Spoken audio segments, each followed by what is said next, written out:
My name is Frank Gaffney. I am the Vice Chairman of the Committee on the Present Danger of China. To moderate this webinar involving a number of leaders of what we call captive nations and the nations that may soon become captive nations if our common enemy, the Chinese Communist Party, has its way.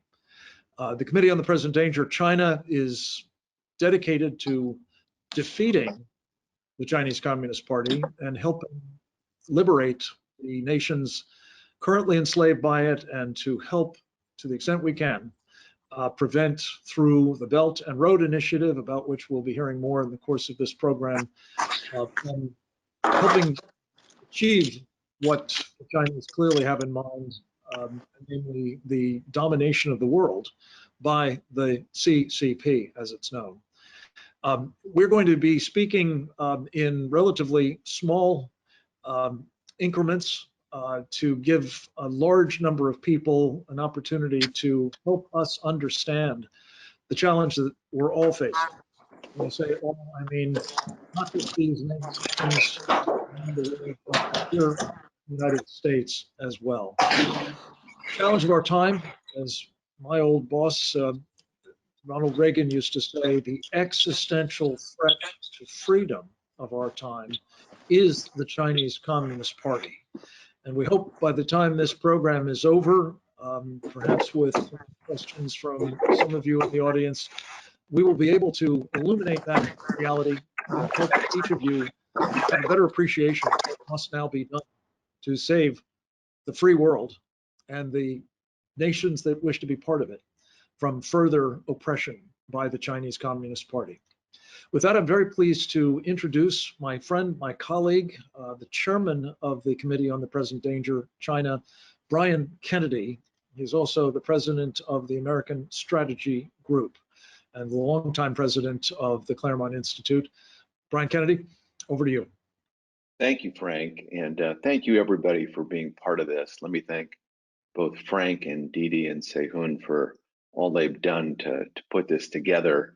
We're still, unfortunately, living in the age of these webinars and Zoom meetings, and I think everyone would agree that we want to get this behind us someday. Much of what we are suffering through today was caused by the Chinese Communist Party and the fact that the China virus came to the United States and has changed the world, unfortunately. And so we here in America have a lot to do to help remake the world into something that can understand the threat of the Chinese Communist Party and just what that means. Frank and I and others started the Committee on the Present Danger because we realized that a lot of Americans didn't understand just what was involved with the Chinese Communist Party, what kind of threat it posed, how big it had become, and how influential in the world. Let me make 3 points very briefly for you. One is, we here at the committee understand the threat of the Chinese Communist Party in ways that many of our countrymen do not.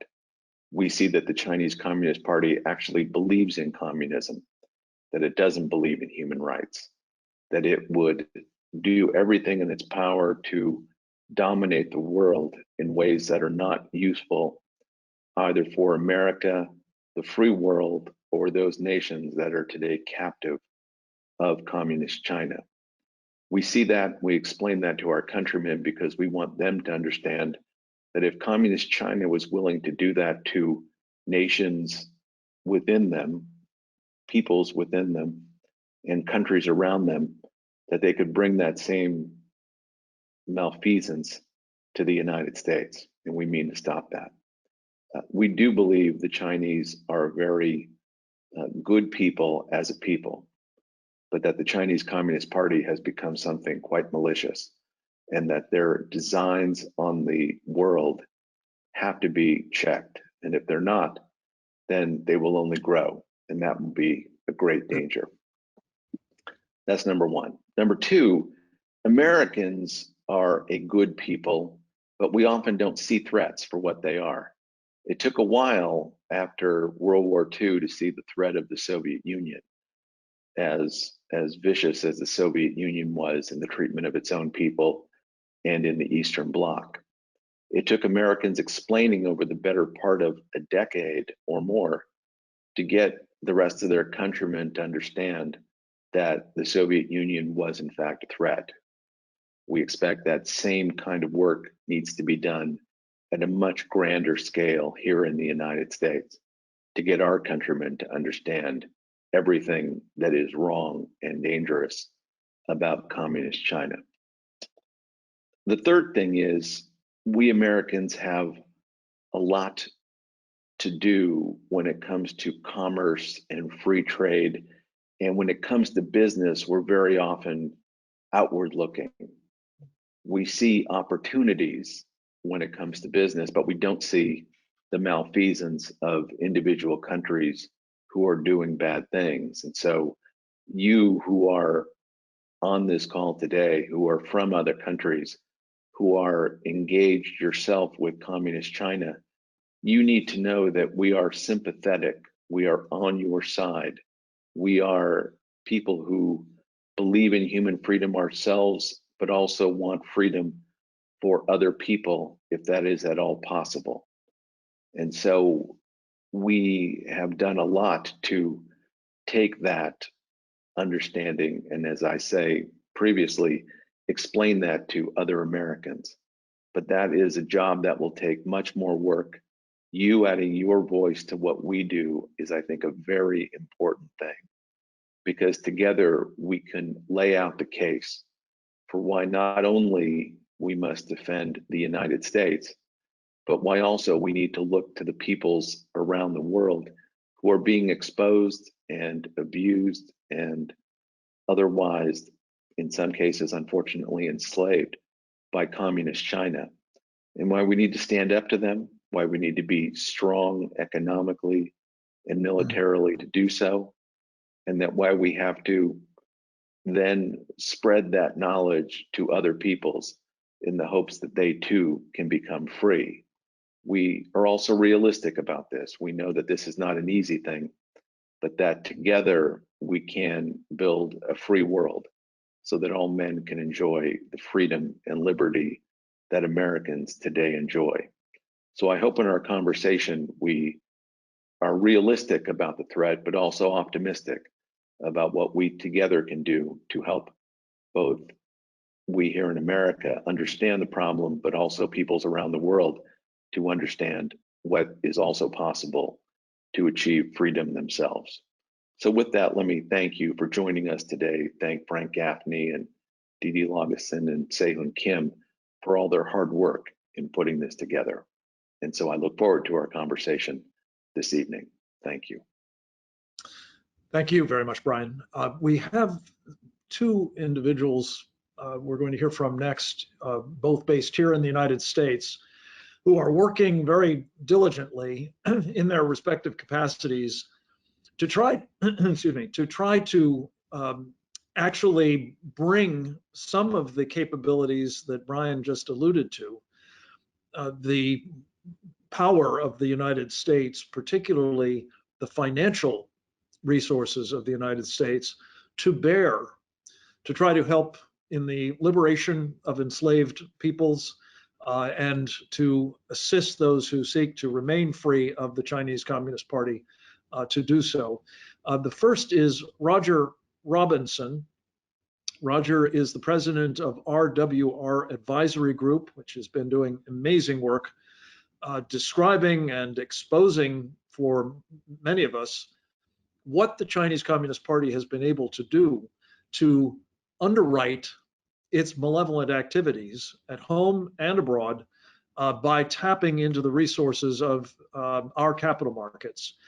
Roger formerly, some time ago now, also worked for President Ronald Reagan as the Senior Director for International Economic Affairs on the National Security Council at a moment when President Reagan was taking down the last totalitarian communist regime that posed an existential threat to freedom, the Soviet Union.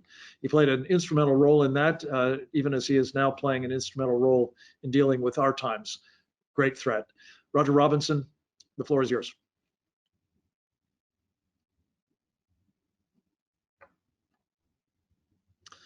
We're not hearing you, Roger. You need to unmute. There we are. My apologies. Let me start again. I'm delighted to be joining you tonight, and I'm very grateful to the organizers and Frank and Dee Dee. This is a terrific gathering. I want to stay within my time limit, which I'm calculating at about 6 or 7 minutes.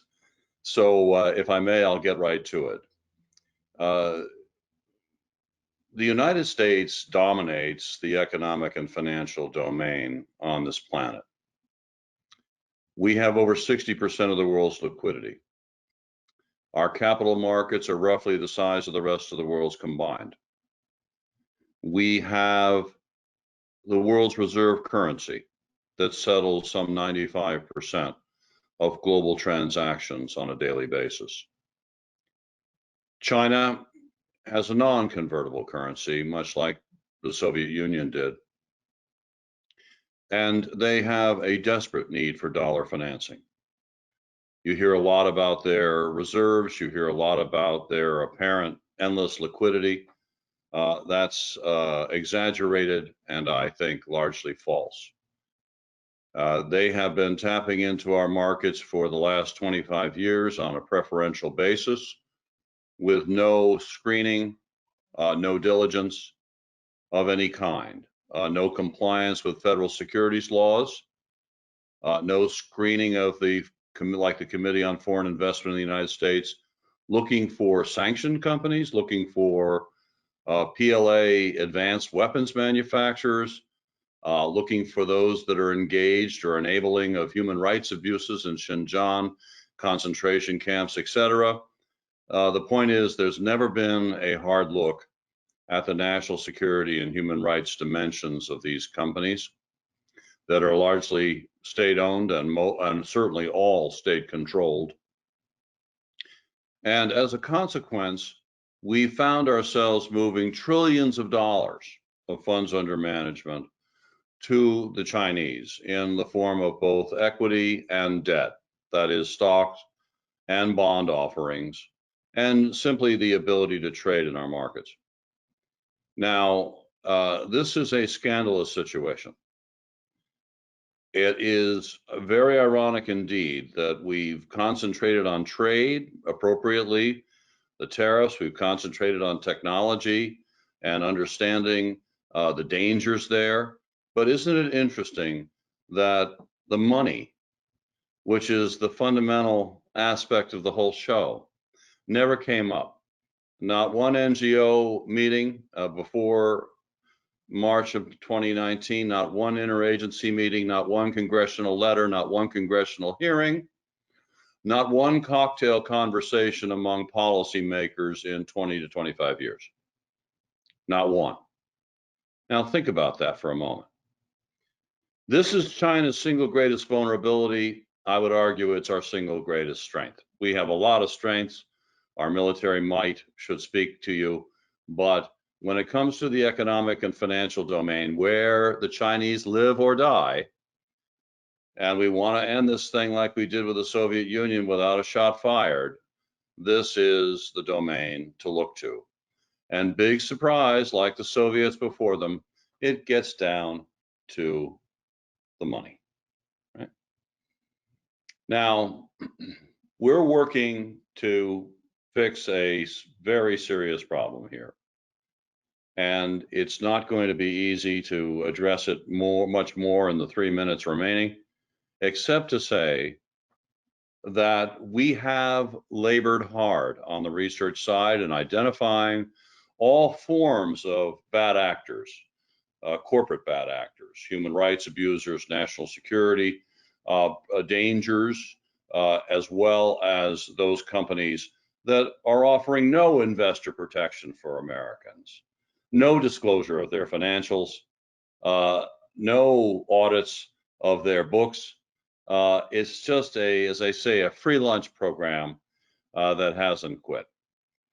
So we have a huge undertaking ahead of us to correct this situation and to make clear that the American people, there's 170 or so million Americans whose retirement accounts and investment portfolios are being ransacked by Communist Party, Chinese Communist Party companies, and looking for funding, not just the theft of technology, intellectual property, and all the ills we already know.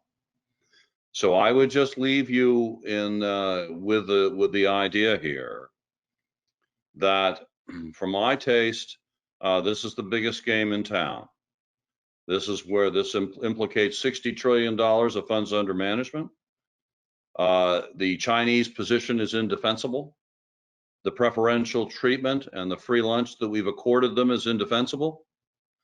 We have a very strong case to make, including even US sanctioned companies are being rewarded with funding and access to all forms of financing. So I will just leave you with that outrage to reflect on and assure you that we will spend every waking hour putting the Klieg lights on these outrages until they are remedied. And I'll leave it there, Frank, for now. Roger, thank you very much. Let me just say that we're going to take a short break in a moment for questions. If you have any, please communicate them through the chat room, I believe is the way to do that. And Didi Laugesen and Lydia Blaha will help us make sure that we get them for presentation to our team. Next up, I believe we've got Rick Manning. Is Rick in the program? I am. You are. Splendid.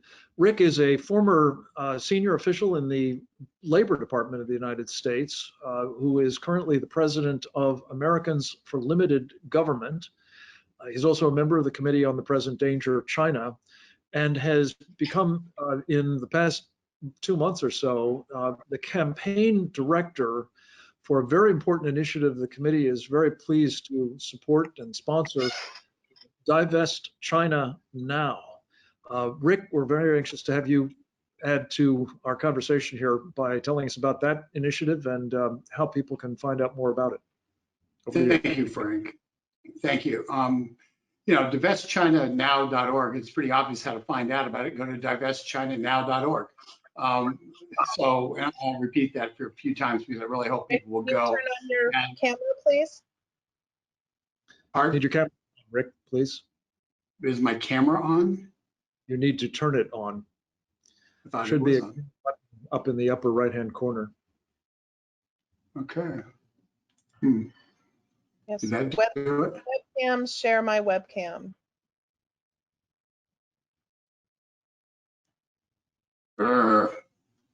Okay, webcams. Share my web. It says I am sharing my webcam.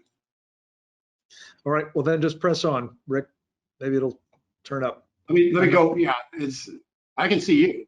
Okay, it's probably better that you can't see me. So I'm really doing you all a favor. Technologically, the webinar people have done you all a favor. So let's talk about what's real. What's real is that that right now the Department of Labor allows for retirement funds, private retirement funds, to be invested in Chinese assets. They do so even though the Chinese assets are not transparent. They are, and as a result, are actually, it's against the law for them, for private retirement assets, to be invested in Chinese assets.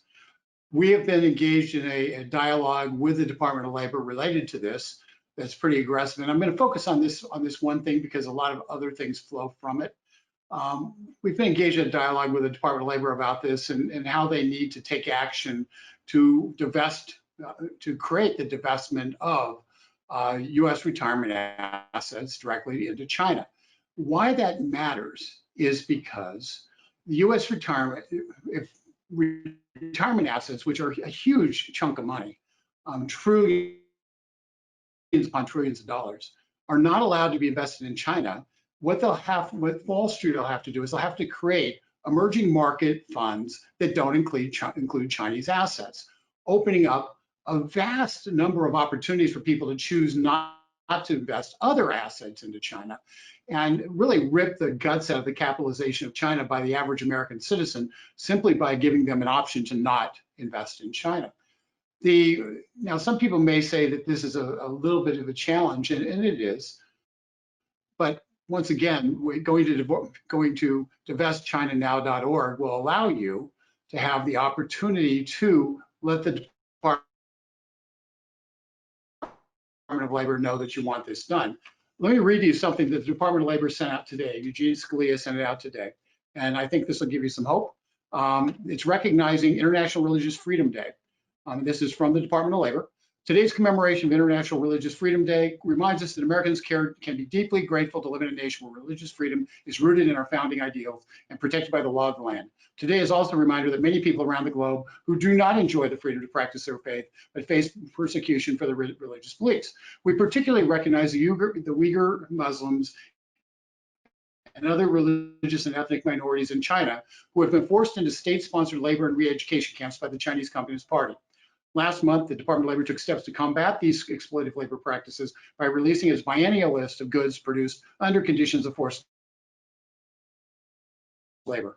China topped the list at 17 goods, 4 more than any other country. So the guy who we need to divest U.S. retirement assets from China just wrote the reason why they need to divest retirement assets from China. And he will find out tomorrow that I truly appreciate him doing so. And I would hope that everybody on this call would go to the divestchinanow.org website and because it's going to go to Scalia, and send him a direct note thanking him for his support and urging him to take action to make it so U.S. retirement funds and no funds under the control of the Department of Labor are invested in Chinese assets that are both immoral and dangerous investments. I think that this is a kind of a watershed thing, because Gene Scalia has in fact agreed with our premise and supported our premise in this statement. And he's been under somewhat intense pressure for the last 3 months to take action. Something that also occurred within the last week is Senator Kelly Loeffler from Georgia wrote a letter to Eugene Scalia urging the divestment of funds from China. And why that's significant is she's the most prominent financial services equipped person in the Senate. In fact, her family owns the New York Stock Exchange.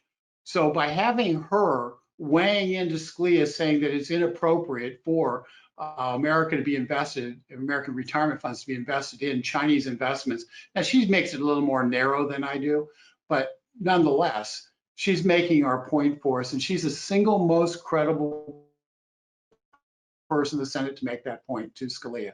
So there's a lot to be hopeful about. There's a lot of progress being made. And the fact of the matter is, folks, with you guys, with you praising Senator Loeffler and giving her thanks, and going to Scalia and urging him to take action, words are not enough, actions are needed.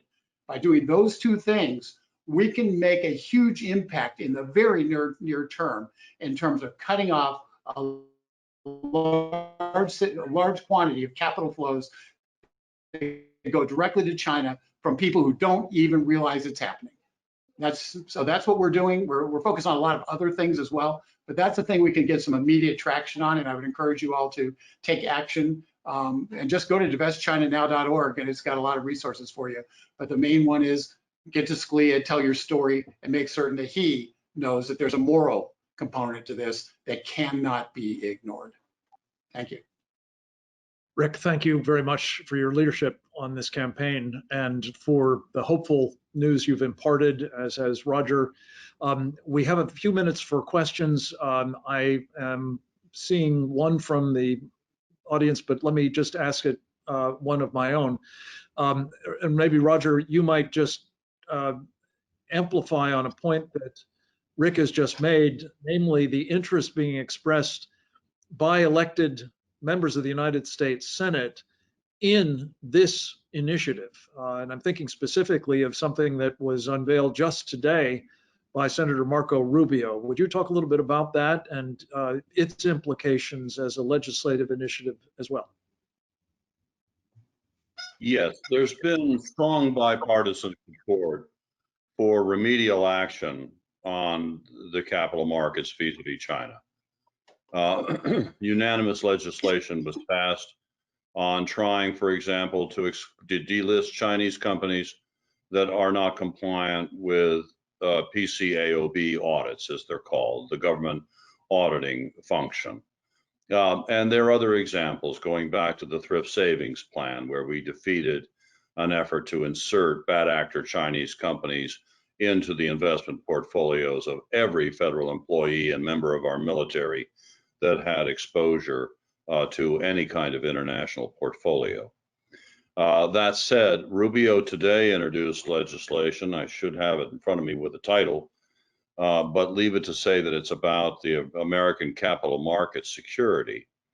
And it makes the point, one of the points that I very briefly touched on earlier, that even US sanctioned companies are littering the investment portfolios of scores of millions of unwitting Americans. Now, Rubio is acutely aware of this. We've been in touch with him since the summer of 2018 on this subject continuously. And we did have a meeting of the minds in terms of two forms of sanctions that we have outstanding: the Commerce Department entity list, which you've heard about, as well as this newer Pentagon PLA list, where they are going public with Chinese military companies that pose a danger to the United States. He took both of these lists and added capital markets penalties, teeth, if you will, by stating that if, we had a situation where we were penalizing these companies for national security and human rights abuses on the one hand, and allowing them to stay in our markets and be funded and financed and traded in our capital markets simultaneously. So here we're funding them, while on the trade side we're penalizing them. There was no consistency at all to this, a glaring gap. Well, he sought to fill this by suggesting that if you're now henceforth on the entity list, the blacklist of commerce, if you are ending up on the Pentagon PLA list, that's it for you in the US capital markets. You're out, you're deregistered, you're delisted, and it is against the law for you or individual to invest in those companies, including their subsidiaries and their overseas presence. That is this gambit, which is the most favorite of China today, which is to take, and Wall Street, which is in league with them, they take companies from Shenzhen, Shanghai, Hong Kong, they put them into indexes, just add them, hundreds of them at a time. Those are in turn, they build investable vehicles around them called exchange traded funds, which many of you are familiar with. And they benchmark, as it's called, they mirror those indexes. And they end up in the portfolios of those scores of millions of unwitting Americans I talked about. And they're unregulated. There's no vetting, there's no diligence, there's no compliance with securities laws, there's no material risk disclosure of SEC variety. And he's basically saying, oh, no, no, no, no. This unguarded back door into our markets, watching trillions move, that's over. So this is one of the most important legislative developments in history. There's never been capital markets penalties associated with American sanctions, to my knowledge. Even in Iran, you can't find, in my opinion, a precedent for what happened today. And I would just urge you to pay attention to it and look at it. There's a Reuters piece on it, and this is just the beginning. Well, and I think to the point of what we all can do, about this threat from the Chinese Communist Party. Supporting legislation along these lines from Senator Rubio is one very, very important initiative. Brian Kennedy, let me ask you quickly, if I could. There are several other important steps that the Trump administration has taken to date that indicate that they too appreciate the importance of the work we've just been discussing. Might you mention what the director of the National Economic Council and the National Security Advisor to the President, respectively Lawrence Kudlow and Robert O'Brien, have been saying to the investor community in several communications in recent months? Yes, I think that's very important, Frank.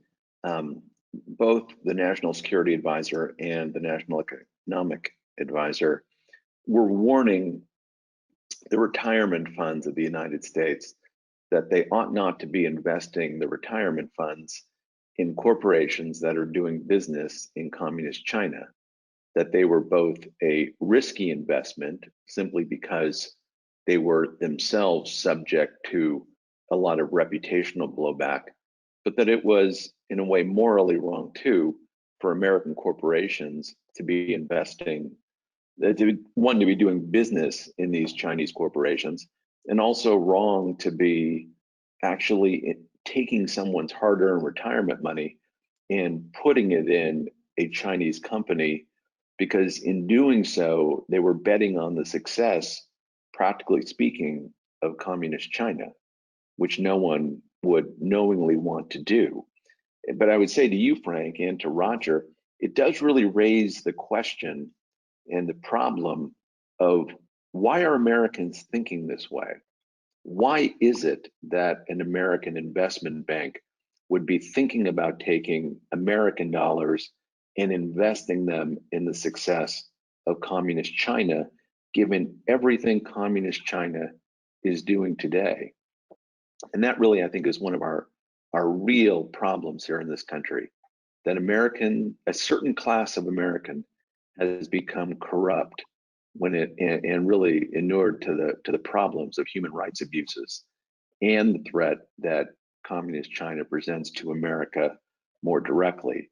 And I think part of the purpose of this conversation should be to really get at how can Americans ever get to the point where they're investing in the success of a totalitarian regime. And it can't just be money. It has to be something bigger than that. And that's really the kind of thing we want to expose. Brian, this is a perfect segue to a question from our audience. The issue, and maybe I could ask it of you, Rick Manning, how do we raise awareness about the true danger that this Chinese Communist Party regime represents to the United States, to the free world more generally, but specifically to this country, so as to at least hold very much accountable those who, as Brian said, are actively enabling, mostly with other people's money, let's be clear, the kinds of threats that we're all talking about in the course of this program. Frank, thanks for asking. I'm having a hard time doing this in the construct of a 501c3, but let me just do it in the way I can. There's a clear difference in terms of the perspectives of various candidates for office, and and people are paying attention right now to those perspectives. And so if we right now over the next week or two bring out those perspectives and the comparison perspectives without necessarily advocating one or the other, just by recognizing those perspectives and bringing it to Americans' attention what those perspectives mean, I think we have a capacity to really dramatically increase knowledge. What's more, I think the national media is almost impossible to ignore some of the roles that China is playing in terms of their involvement with various politicians in America. And as a result, people are becoming more and more concerned about what China is doing. And so into this, we flow with really telling a story about the abuses that occurred, the people who've been victimized, and the real truth of it. I'll give you a simple example. This morning I was on the radio in Birmingham, Alabama, and it was all about China. And I was asked about what was happening in China, and I had about 2 minutes. And so I took the most important thing I could think of, and that is the forced organ harvesting that happens in China. And I explained what that meant very clearly in a short period of time. And the host literally said, "Whoa, that's horrible," and shocked him to the point where I'm back on tomorrow, talking, I guess on Thursday, talking about it. And I mean, that's what we have to do. We have to tell the truth, unvarnished truth. And when Americans hear it, it rips away all the facade. It forces us to deal with what's real. And I think through the conservative talk radio network in particular, we have a real strong opportunity to drive this message to a large number of Americans, totally bypassing the establishment media that puts a blackout on it. Rick Manning, thank you. Your timing is perfect, as was the send up for the next part of this program. I'm very pleased to introduce a man that has been an incredible blessing to the Committee on the Present Danger of China. There would be, I think it's fair to say, no Captive Nations Coalition were it not for the very hard work of Se-Hun Kim, our campaign coordinator on this effort. He will take over at this point and introduce several of our contributors from Captive Nations that will help, we hope, add both detailed information concerning things like the forced organ harvesting, I call it organ genocide, that is a characteristic of the Chinese Communist Party. Se-Hun Kim, thank you for your leadership, and over to you. Thank you, Frank. And thank you, everybody, for your time today. And thank you to everyone that's participating as part of our audiences. The time that we're facing at this point is a lot more important than a lot of people we would like to realize, but we are changing that slowly but surely.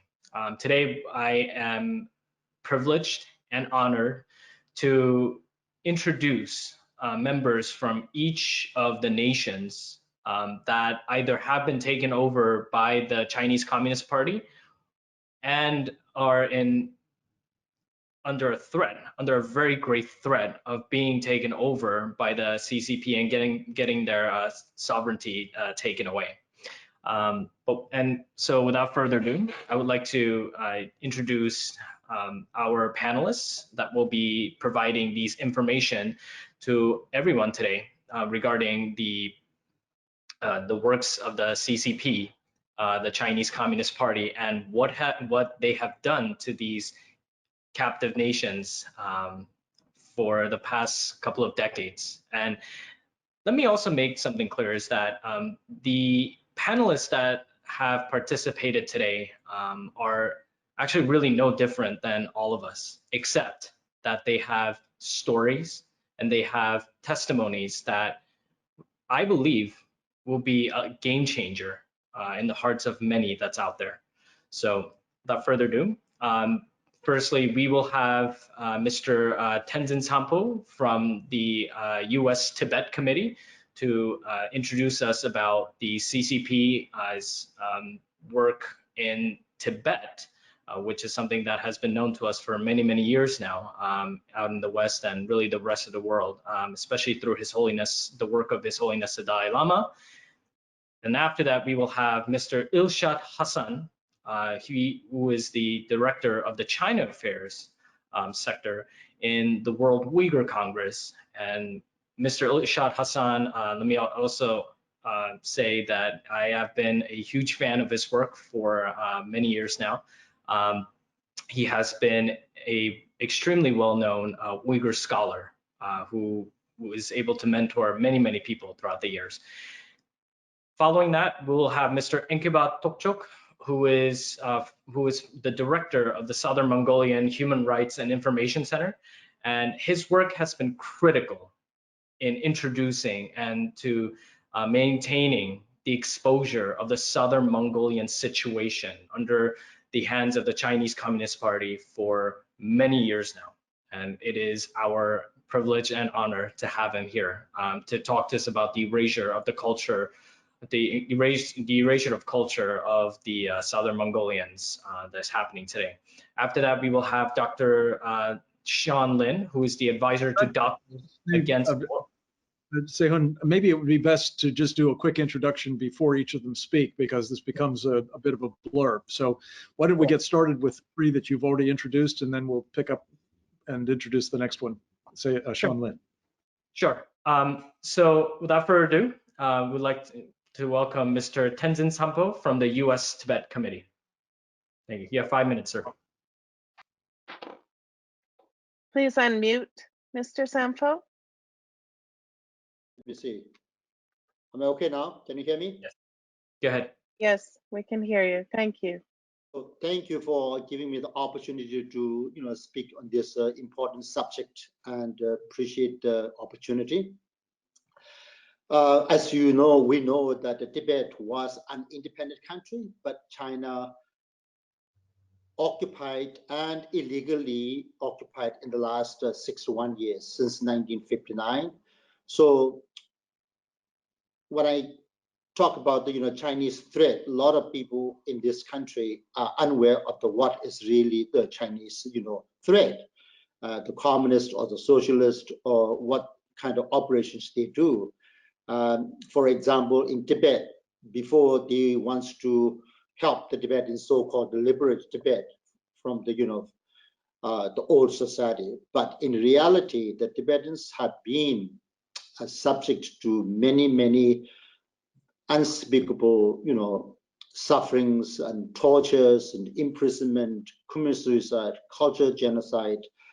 I mean, you name it, language, everything's has been, taken away from them. And the Tibetan identity has been threatened in the last 61 years. And it's so-called Tibetan Autonomous Region, which is 1/3 of the Tibet, traditionally, is there's no any sign or any even a symbol of autonomy. Every single policy, every single leaders, the Chinese handpicked and put there, and a lot of times, let alone it's autonomous, but it's harder than a general, in China. A lot of the actually Chinese, when they come to Tibet, and they get also shocked. It looks like cultural revolution. Young people when they were born in 80s and 90s, they do not know what is communist is. So I think we all know that the Chinese government has been a threat, not for the Tibetans, but for the East Turkestan, the Mongolians, and the Tibetans, and now to the Hong Kong.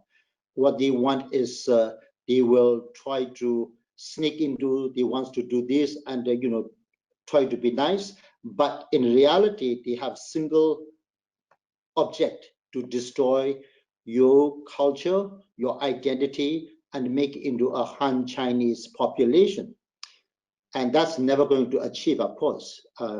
You no matter where you live in this world, when you are born as a human being, you have the right to speak, you have the right to exercise.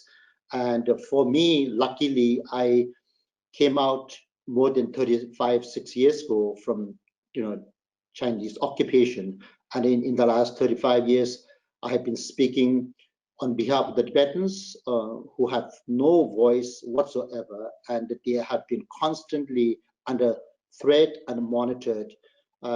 We are not able to communicate. Tibetans were locked down, not just because of this COVID, but the Tibetans has been locked down ever since 1959, and very few Tibetans, even less than 1% Tibetans, they had a passport before 2012. Those Chinese, they consider as a no threat, so the Tibetans are not giving a passport to travel, or they say what they want. And since 2012, the Chinese government, because there was some kind of a lot of Tibetans went to in India to receive teachings of the Dalai Lama in India. Once they returned to Tibet, more than 2,000 Tibetans were incarcerated or put into re-education for 4 or 5 months, and they had to pay their, hotel fees or whatever the, accommodation. They put it up, and they've been, incarcerated, indoctrinated. And since then, all the Tibetans' passport has been confiscated. So now these days, you only see 1 or 2 Tibetans either live in the, Chinese province, or maybe they are, they fooled the Chinese government that they did not, have a passport, and now telling them that this is, passport they have. So anyway, Chinese have been treating the Tibetans as a second-class citizen, and Tibetans have never had the opportunity to be themselves, to embrace their culture, language. Even the Tibetans who live in the West, recently there's a Chinese guy who came into the, into the United States, and now he's spying in the Tibetan community in the West, in New York, where I live right now, and have been, luckily he was apprehended, and there are a lot of threats, and the Chinese are listening to our conversations when we call, or anything is monitored. So what my advice to the greater world of our, community here in America and elsewhere, that China threat you cannot take easily. It's a threat for our national security. It's our liberty, our economic threat, military, diplomat. So you cannot just be, nice to them and try to be, treat them as a civilized. Chinese government has never been a civilized. So we have to be upfront and at their face. Otherwise, they will fool us, and we will be, regretting.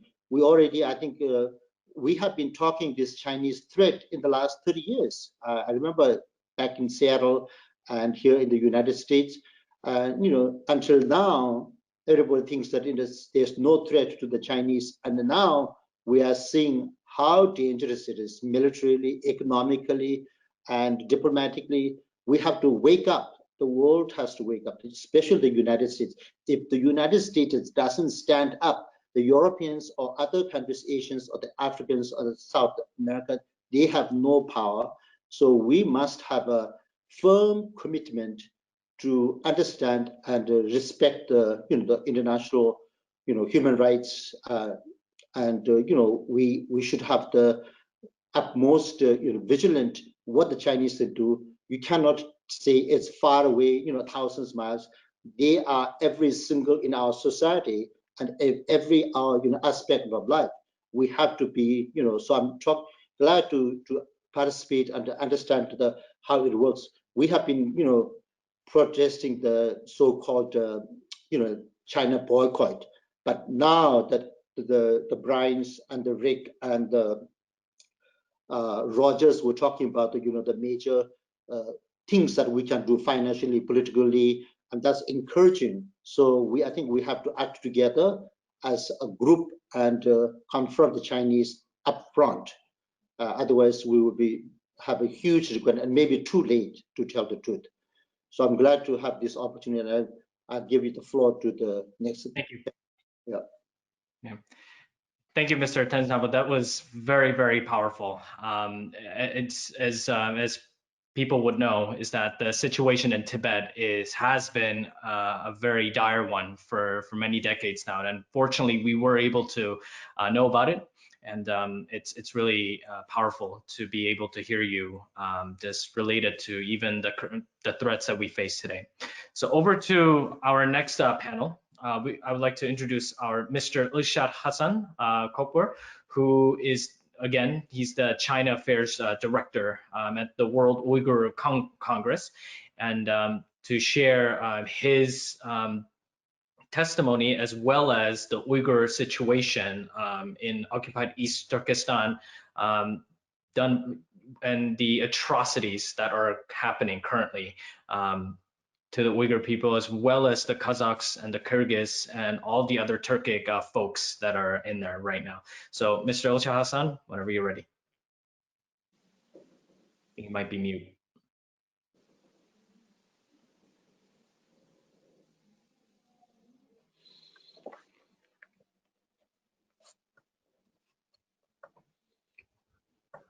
You may be muted, sir.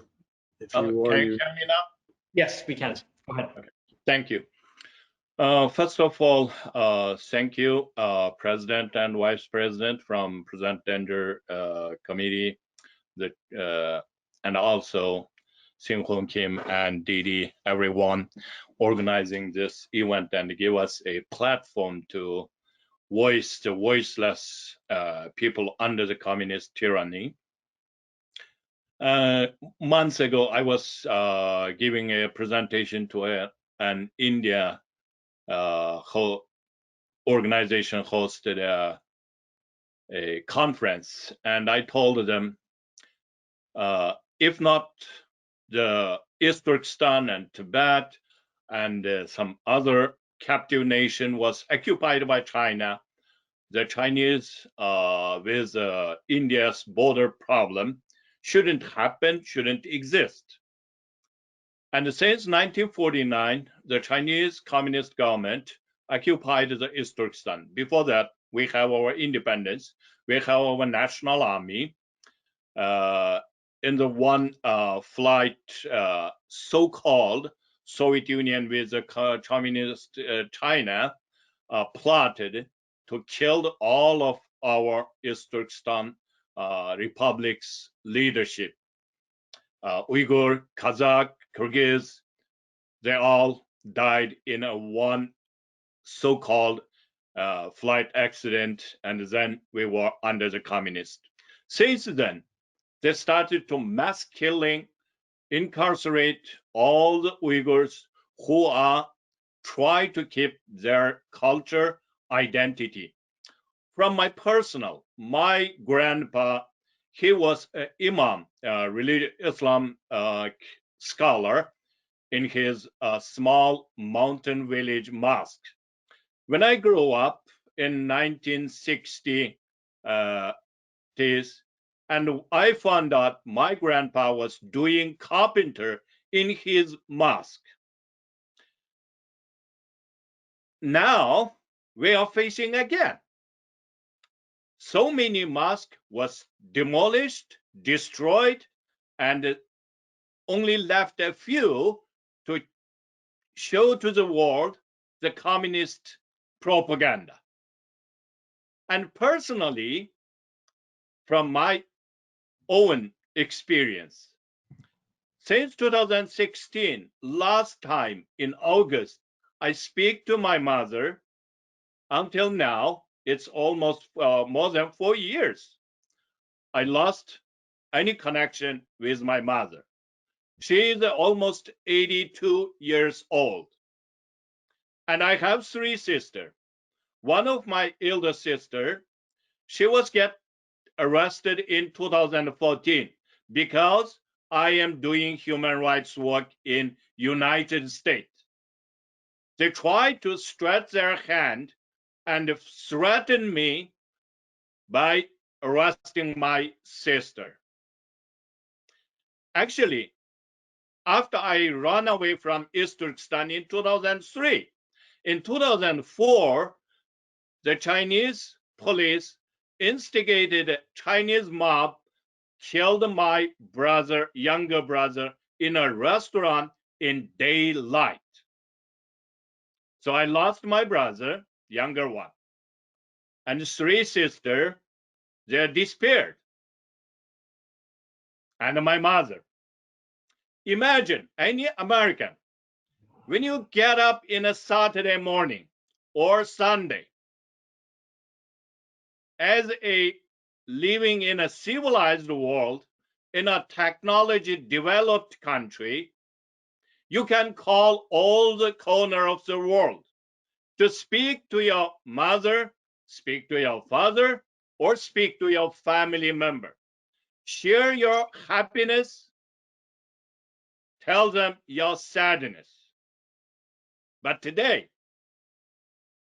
as a nation, Uyghur, Kazakh, Kyrgyz, who are from East Turkestan, we lost the fundamental right of to call our parents, call our relatives.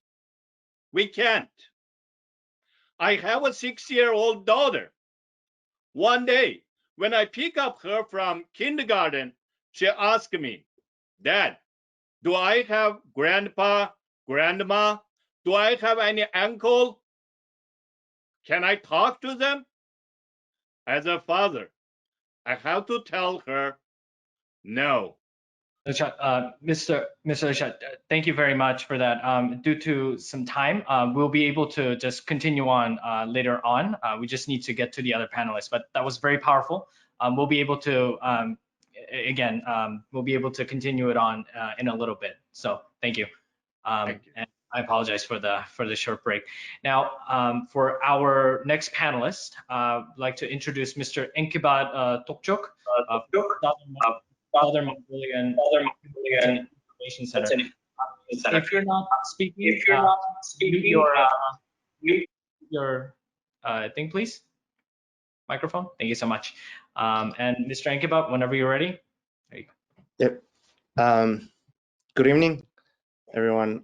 First of all, I would like to thank the Committee on the Present Danger China for inviting us and giving us this opportunity to discuss the issues and the problems we are facing. As Sehun introduced, my name is Enkibat and I'm from Southern Mongolia.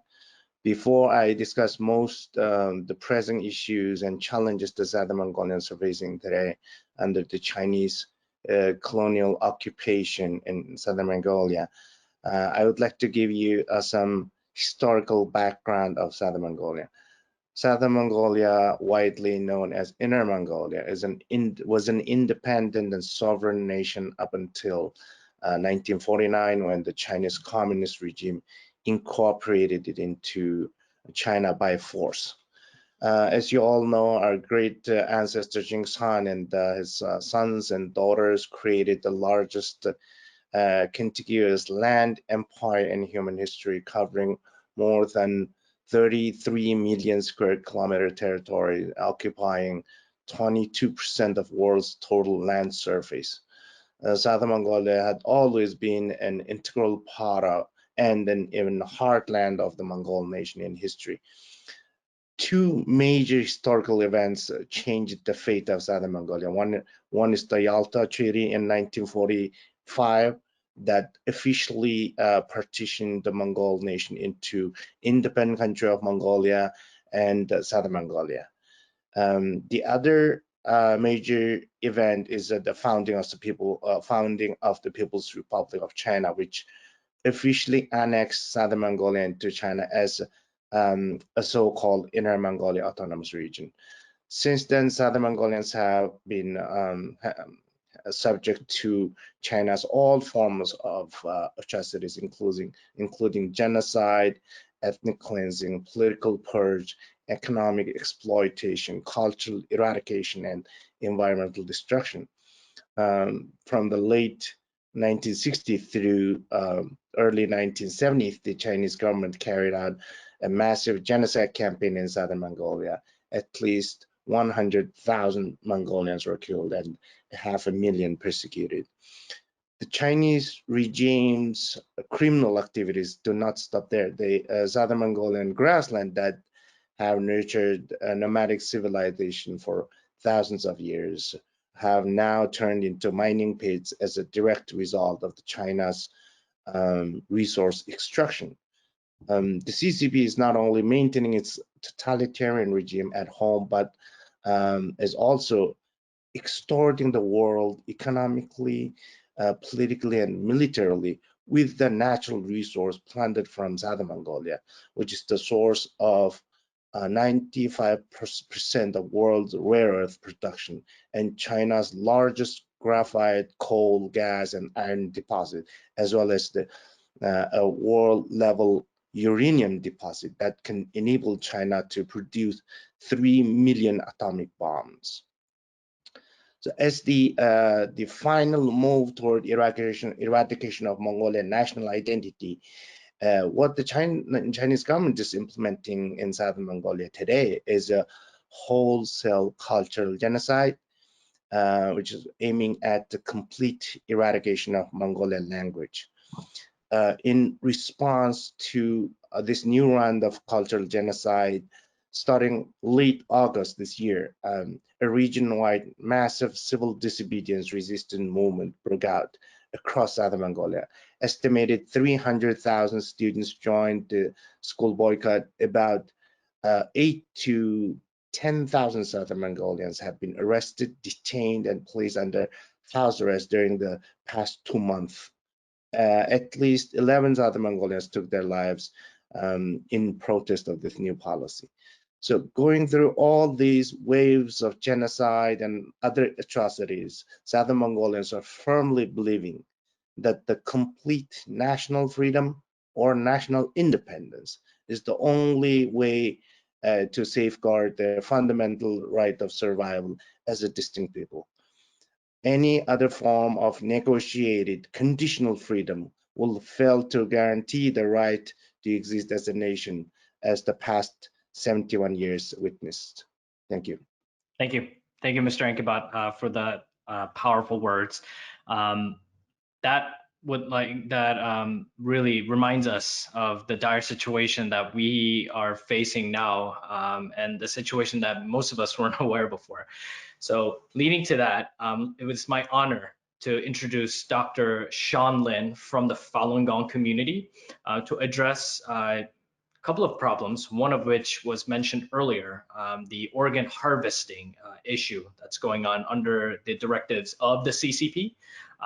And the Falun Gong issue has been probably on the forefront for many, many years to shed light on this issue. So it is my distinct honor and privilege to have Dr. Sean to introduce us about the issue in that regard.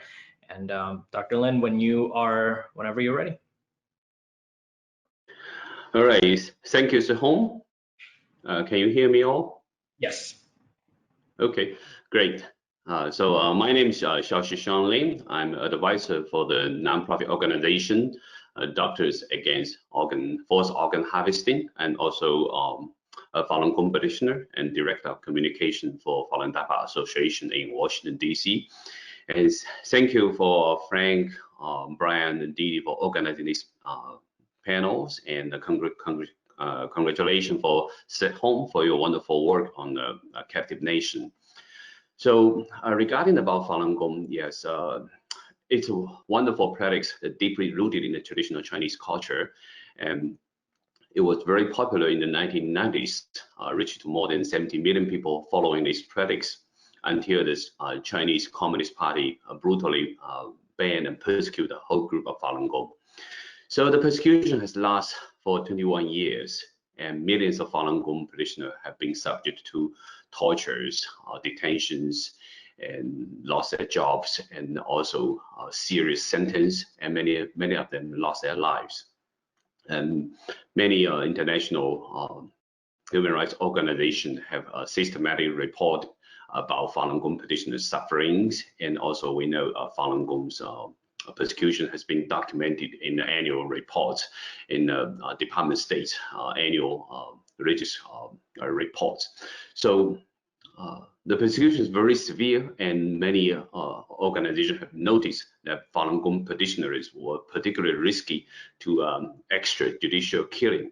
And so one of the biggest crimes has been exposed, committed by the Chinese Communist Party, CCP, is the organ harvesting. Regarding this organ harvesting, now actually this reality that the Falun Gong practitioners are being killed and for their organs inside China is now widely accepted among human rights organizations, even policymakers, and academic circles. You know, in 2016, the United States House Representatives unanimously passed House Resolution 343, which expressing concerns regarding about persistent and credible reports of systematic and state-sanctioned organ harvesting from Falun Gong practitioners in large numbers. And also we know in 2019, Sir Jeffrey Nies QC, a former prosecutor at the International Criminal Tribunal for the former Yugoslavia, who led the persecution of Slobodan Milosevic, convene an independent tribunal of medical, legal, and China experts in London. So after assessing all the evidence, the panel concluded that Falun Gong practitioners were and continue to be cured for their organs on a very significant scale and with beyond reasonable doubt. So this report was very shocking to the whole world and is very alarming. And this report was also submitted to the UN Human Rights Commission. But however, so far, the UN has not responded to this serious, statement. And at the same time, we also noticed that China was actually re-elected to the UN Human Rights Commission. It was such an ironic election result. Of course, it's manipulated by the Chinese Communist Party inside the UN system. And we also note the WHO, World Health Organization, has also helping Chinese Communist Party in covering up this heinous crime. Under CCP's, you call it persuasive power or their money's power, the WHO's officers has visited China many times, and under the persuasion of CCP, they established a task force for the donation and transplantation of human organs and tissues. This is a special task force in WHO. However, 2 Chinese medical experts were invited to this panel, to this task force, and both of them are heavily engaged in organ harvesting, especially Dr. Huang Jiehu. Dr. Huang Jiehu was actually the leading front for Chinese government's propaganda on organ donation systems, and also a front person in cover up the organ harvesting. It's a very sad situation. Sorry, yes, Dr. Shanlin, thank you so much for that. So we do have to move along to the other panelists, but we will have the opportunity to share a little more after all the panelists are introduced. So thank you. Now, thank you, Dr. Shanlin. Now I have the distinct privilege of introducing the youngest member of our panel today, Joyce Ho, who is currently a freshman in the New York University, and who has been probably on one of the forefronts of the whole Hong Kong movement within the United States, and probably is a rising star among her generation today. So she's currently the founder and the president of the Project Black Mask. And without further ado, Joyce, take it away. Thank you. Hi, everyone. Thank you so much for having me here tonight. It's an absolute honor to be sitting on a panel with so many inspirational people. And I just want to thank everybody who put this together. It's just an absolute honor to be here. And so my name is Joyce Ho. I was born and raised in New York City, and I am a proud Hong Konger who spent the past 1.5 years protesting and advocating for the democracy and human rights of my fellow Hong Kongers. And 1 year ago, 2 million Hong Kongers peacefully protested on the streets of Hong Kong against the extradition bill, and they inspired a global revolution. And Hong Kongers didn't suddenly just go onto the streets in such large numbers against the extradition bill that would allow for Hong Kongers to be extradited to China. They had been fighting since 2015 for the umbrella movement that fought for the right of universal suffrage, and then the fishbowl revolution of 2017 that fought for the protection of Hong Kong culture that the government was trying to eradicate. And all of these different instances triggered Hong Kongers to be politically aware and prepared to stand up to fight for their human rights. So after all this struggle in 2015 and then 2017, the people of Hong Kong realized that in 2019 it would be really difficult to initiate peaceful tactics against the government. But they tried to, and the only response that they received was police brutality that was supported by the government and made Hong Kong a police state that was backed by the Chinese government. And we all know that the Chinese government will stop at nothing to suppress the voices of those who desire basic rights. So the Hong Kong protests erupted into last resort violent retaliation that was fueled by the younger generation against their government. And this, I would argue, is justifiable violence was spurred on by the ignorance of the Hong Kong government to its own people's needs and expectations. 1 million people protested, they were ignored. 2 million people protested, and they were ignored again. So Hong Kongers were forced into the very hopeless and extreme place where they needed to get the government to listen, despite supposedly having a democratic government. And then by the time the summer of 2020 came around, these tactics continued to be employed because the Hong Kong government continued to disregard the needs of its people. And on July 1st of 2020, the national security law was passed in Hong Kong, and it really exterminated any sort of freedoms that Hong Kongers could have. And this law, in short, forbid any acts of subversion and gave the police forces absolute power to suppress any kind of resistance against the Hong Kong government. And so anybody could be charged over anything, and you could wear a black shirt or be a young person, and it could be considered a violation of the law. So we all can see that at this point, the Chinese government has overextended its power into Hong Kong and has been using surveillance systems and even trying to collect DNA samples of Hong Kongers to demonstrate its desire for absolute power over a city that was once promised to be ruled under one country, two systems.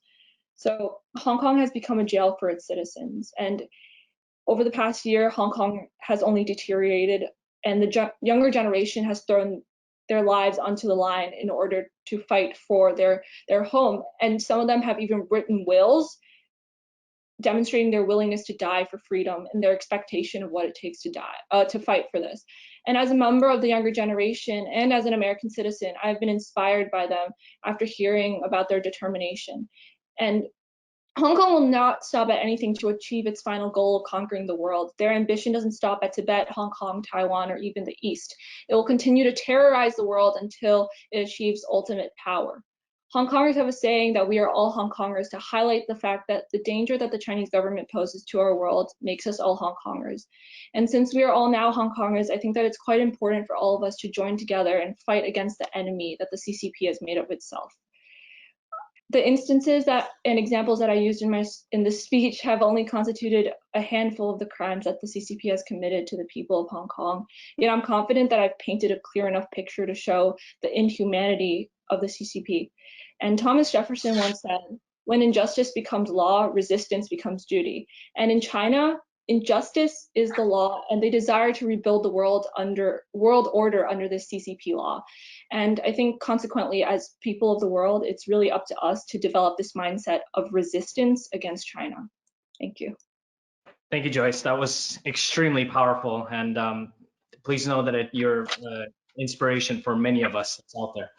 So I have now a distinct honor of also recognizing another panelist, Mr. Gani Stambakov, who is the president of the Free Kazakh Society. And he will be explaining to us, sharing with us the plight of the Kazakh people in Kazakhstan under the influence of the Belt and Road Initiative, and what kind of impact that it's been having, not just in Kazakhstan, but all over Central Asia. So, Mr. Gani Stambakov, whenever you're ready. Thanks so much. Thank you so much for all organizers and everyone who's participating in the webinar. It's my pleasure and honor to be here with you tonight. So I know that many people, unfortunately, they even don't know where is Kazakhstan located or existing of the country called Kazakhstan. I would say that Kazakhstan is the 9th largest country in the world, and it connects Europe and Asia. And all of you know about the BRI program, Belt and Road Initiative, 6 trillion program, and main route of Chinese economic program, expanding program goes through Kazakhstan to Eastern Europe. So Kazakhstan is located in Europe, Eastern side, and in Central Asia. That is the reason it's very, very important to China, because through Kazakhstan, actually Chinese products goes to Europe twice faster than it used to be with the ports, with the sea routes, etc.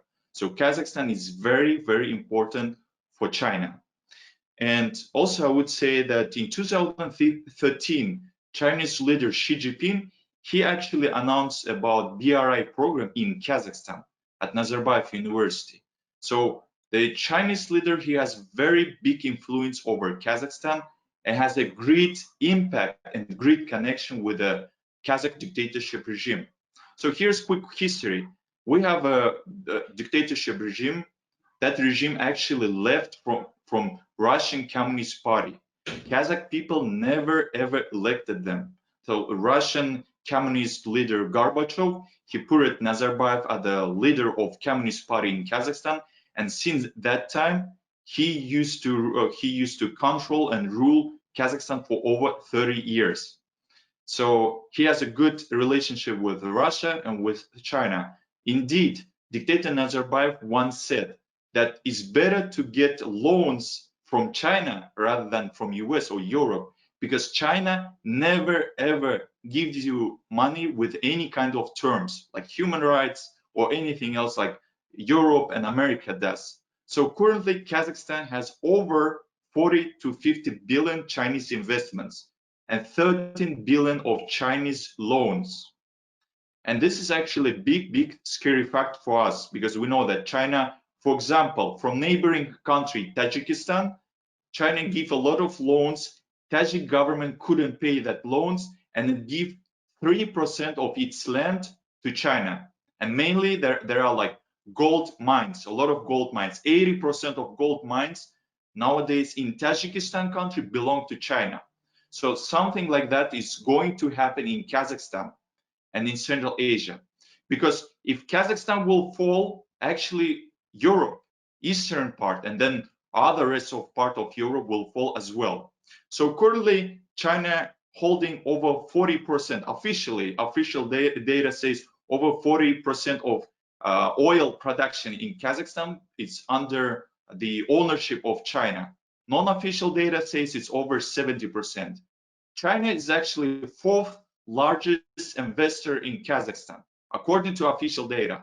The first, number one, the investor main biggest in Kazakhstan is Netherlands. So through Netherlands, we got some information that Netherlands has a lot of offshores, and China probably using that offshores and investing through Netherlands to Kazakhstan. So we would say that China is number one investor in Kazakhstan. And it's really very scary thing. Nowadays, I can give you the exact number. In 2017, according to official data, in Kazakhstan, there are over 2,783 Chinese factories in Kazakhstan with Chinese capital. And they bring a lot of Chinese workers to Kazakhstan. And that workers, they get married to local Kazakhs. This is how they get the citizenship. So China expanding not only economically, but also it's bringing Chinese hands to Kazakhstan. And Kazakh population is very small. It's less than New York State's population. So New York is state 25 million. Kazakhstan is like little over 18 million. Only one city, Shanghai in China, has over 22 million population. So we see here a clear pattern. Let's look to the history. East Turkestan in 1949 it fall under Chinese Communist Party regime. Then Tibet in 1950. Then Southern Mongolia. Then other countries, then other nations, and nowadays is Hong Kong, and then later will be Taiwan and Kazakhstan. So if we will not stop now China, later will be too late. So now we have very big opportunity to unite and push back that Chinese Communist Party. Not only push back, but absolutely to destroy it. And Kazakhstan is very important. Other thing I would say that in East Turkestan, there are not only issue and not only genocide against the Uyghurs that many media publishing. There are genocide also about ethnic Kazakhs, about Kyrgyz, about Tajiks, about other nations. Indeed, there are 500,000 ethnic Kazakhs right now detained in concentration camps in East Turkestan, around 50,000 of Kyrgyz people. So we also need to speak up about them, because it's problem not only about Uyghur, it's problem about all native nations of East Turkestan. And if we will not stop China, they will keep expanding. So now we have the right time when we need all unite and destroy this Communist Party. Thank you so much. Thank you. Let me step in because I will have the privilege of introducing several of our remaining speakers. There is, as we've just heard, a very insidious effort underway by the Chinese Communist Party to extend its dominion, its enslavement around the world. And we're going to hear from representatives of several other parts of the world, having just heard from Ghani about Central Asia. Next, we're going to talk about Europe. We have with us Ratko Knitsevich, who is a very distinguished and accomplished international businessman. He is the Chief Strategic Officer of ITEO Group. He has also served as a diplomat and has been a founding member of the Committee on the Present Danger China. And we've asked him to talk a bit about what's happening in his native region of Europe, the Balkans, but also elsewhere in Europe at the hands of the Chinese Communist Party and this so-called Belt and Road Initiative. Ratko, welcome. Over to you. Good evening, gentlemen and ladies and gentlemen. Thank you so much, Frank, for this invitation and for a chance to talk to the members and other guests. I spent 25 years in investment banking all over the world. 5-6 years I was running EMEA, Europe, Middle East, Africa, one of the largest investment banks in the world, specialized in infrastructure and energy. Would be competitive to Belt and Road, let's say.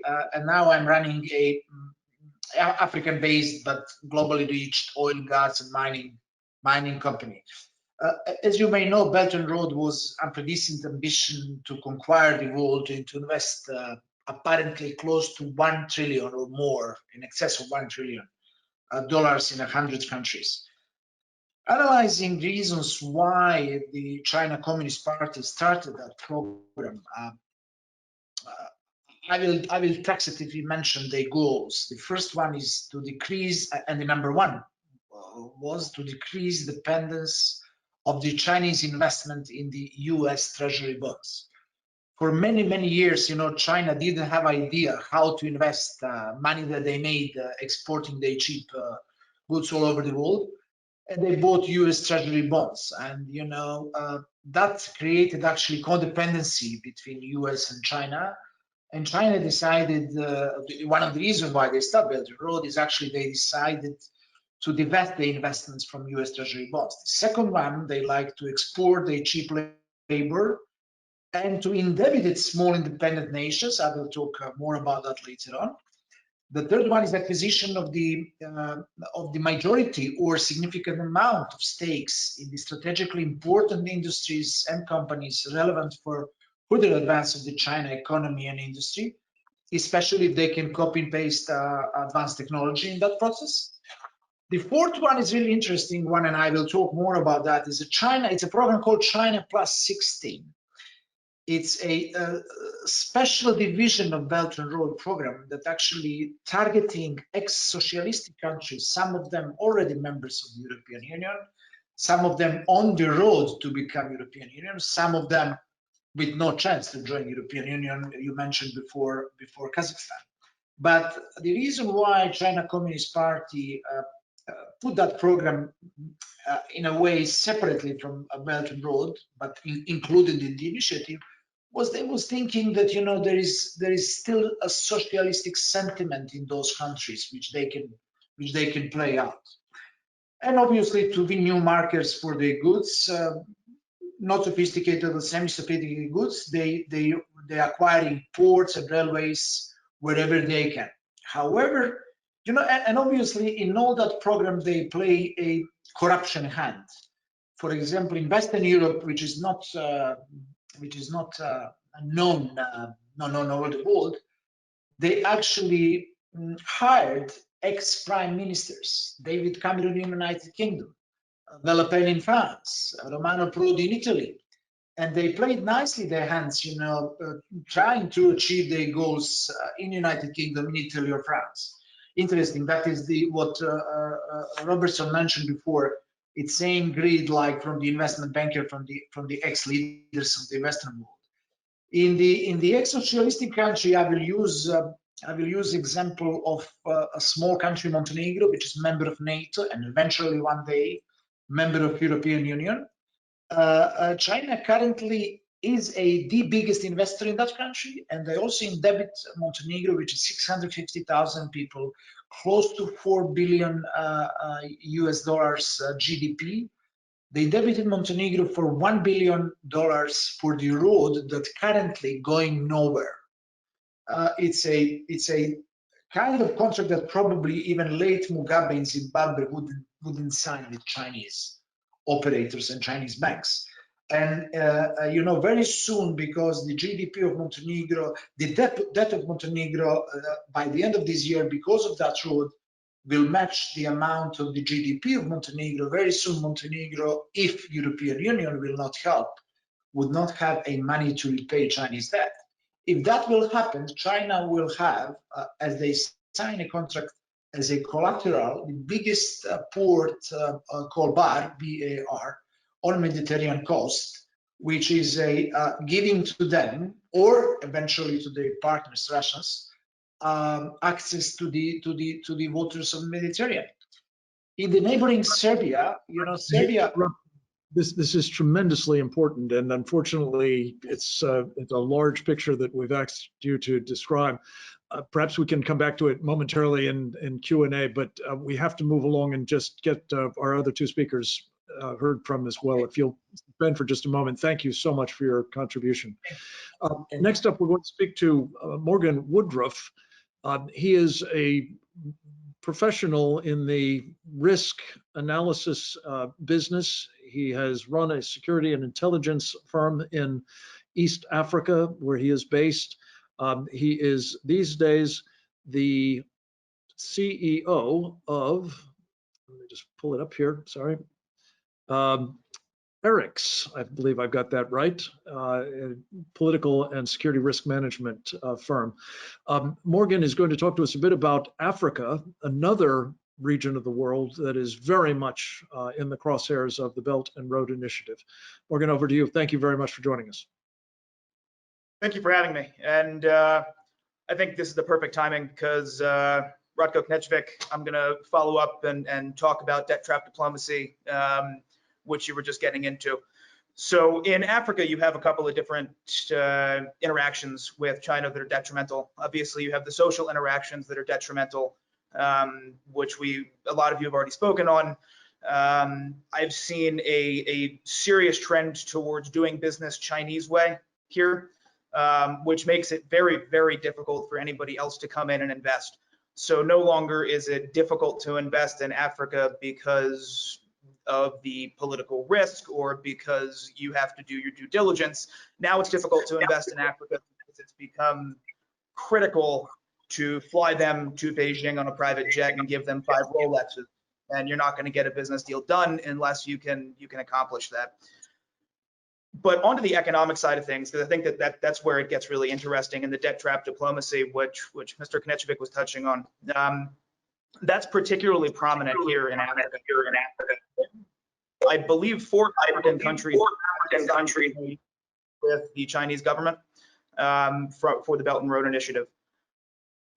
Every other country that has signed an MOU is at risk of falling into a debt trap. We've seen that happen in Zambia, where the Chinese government came in, they invested large amounts of money, the Zambian government was unable to pay that money back, and now the Chinese government has started seizing state-owned assets from Zambia in order to reclaim that debt. Ultimately, that is China's goal in Africa. Zambia is an important country, but let's talk about the largest economy in East Africa, Kenya, where I'm based. The Kenyan government right now is exceptionally concerned that the Chinese might be able to seize the port of Mombasa. They took out a very large loan to build a railroad here called the SGR. They might not be able to pay back that loan. They collateralized that loan with the port of Mombasa. And if they take the port of Mombasa, that is the largest port in East Africa and the largest port on this side of the African continent. It is a strategically critical port. And we can see what's happening with China coming in and starting to take these assets, starting to take the infrastructure. Sure, there's an economic purpose behind that, but if you look at the port of Mombasa, there's also a military purpose behind that. They've put their forces in Djibouti now, right next to our forces. That's not accidental. If they start having the ability to put military forces at the port of Mombasa or other strategic ports here in East Africa, you're going to start to see them taking more of a prominent military role within the Indian Ocean, which have much of an take over. If they are able to do that, trade routes start to become risky. So Africa is unfortunately an area that people don't pay much attention to, and they really should pay a lot more attention to it. China, from my perception, is aware that we are not paying attention to Africa. It's a cheap place for them to come and dominate, and they are doing that. And we're not doing anything about it, unfortunately. We can speak to the human rights abuses here as well, particularly with the tendency for the Chinese to dump poor quality products, to engage in environmentally terrible practices. Recently in South Sudan, where they run pretty much all of the oil extraction, they started using expired drilling mud, and then taking that expired drilling mud after it was done and dumping it directly into the groundwater, which poisoned hundreds in the of South Sudan. We can also look at their practices in the Congo when it comes to coltan extraction, forcing children down into mines. China is an exceptionally detrimental force here in Africa, and I think that we collectively need to start paying more attention to that. And perhaps from a government perspective, we can start looking at ways to encourage investment in Africa and potentially work with U.S. companies or Western companies to figure out ways that they can be competitive with the Chinese. Thank you.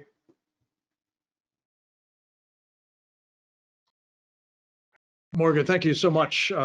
This is powerful further evidence of the magnitude of this ambitious scheme and the dire implications for nations that are being seduced by the trap and other arrangements of the Belt and Road Initiative, leading ultimately to their enslavement. No mistake about it. Is Joseph Humeyer with us? I'm here. You are, splendid. Our final presenter, representing another region of the world that is also being targeted by the Chinese Communist Party, is Joseph Humeyer. He is the founder and president of a Center for a Secure and Free Society. He is a Marine Corps veteran, and I think just an absolutely indispensable resource on matters involving national security and terrorism, and most especially foreign intervention in a part of the world that many in America somewhat condescendingly think of as our backyard. I think of it really as our front yard. And it's very much material to the security of this country. What happens there, we neglect it at our extreme peril. Joseph Humeyer does not, and he's here to share a bit about what China, among other nations, but particularly China, is up to in America's front yard, Latin America. Welcome, Joseph, over to you. Well, thank you, Frank. Thank you to all the organizers. It's a pleasure to be here. I've actually enjoyed all your presentations. I learned a lot. I've been taking Scoopy's notes, so forgive me. But I also have to apologize. So you're gonna just hear me. You won't see me. That might be a good thing. Everyone could just mute their microphones, please. That'll be helpful. Okay, yeah, there was a little bit of feedback. Anyhow, so yeah, my camera doesn't work, so you'll hear me, and I think that's good to go for now. So I'm going to talk for the next 5 minutes or so about Latin America, as Frank mentioned. And I'd say Latin America is sort of China's final frontier when it comes to building out its Belt and Road Initiative. It is not the first place it turned to when it was building out its BRI network, but it definitely was in the focus of their overall global strategy, because it kind of fulfills that South-South foreign policy that China's been trying to dominate over many, many years, over decades. So as of right now, there's 19 of 33 countries in Latin America that are part of the BRI that signed MOUs or signed agreements with China. And that sounds like a lot, but a lot of these are smaller Caribbean countries that didn't really have a whole lot of leverage, and so they just decided to sign a deal, even a bad deal, at what it was. There are also countries that are politically aligned with China in terms of communist connections. I'm referring to countries like Maduro's Venezuela, or the Castro's Cuba, or the former government of Rafael Correa in Ecuador. Nonetheless, those are basically strategic allies for China, so they signed it. But they're missing what they call the Big Four, the top four economies of Latin America: Argentina, Brazil, Mexico, and Colombia. So those four countries have not yet signed a BRI deal with China. And I'd argue that I think one of the countries that's going to, well, be the first country of the Big Four that's going to flip in the next few years, if not few months, depends on how things move. It's going to be Argentina. So I'm going to focus really quick on giving you a quick anecdote on Argentina, because if one of the four flips, then obviously that can lead to the other three.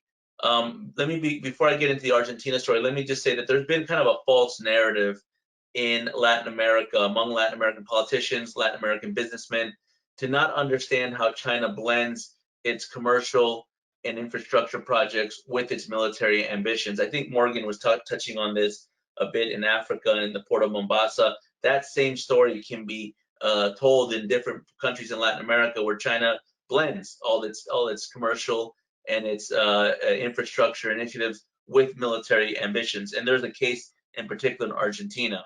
So for Argentina, it's a country that's been struggling economically over probably the last 20 years. It had a major economic crisis at the turn of the century that put it in a weak economic position. They ended up borrowing a lot of money, both from the international community, the United States, eventually also China. They owe more than $100 billion in foreign debt, so they're in a huge problem right now.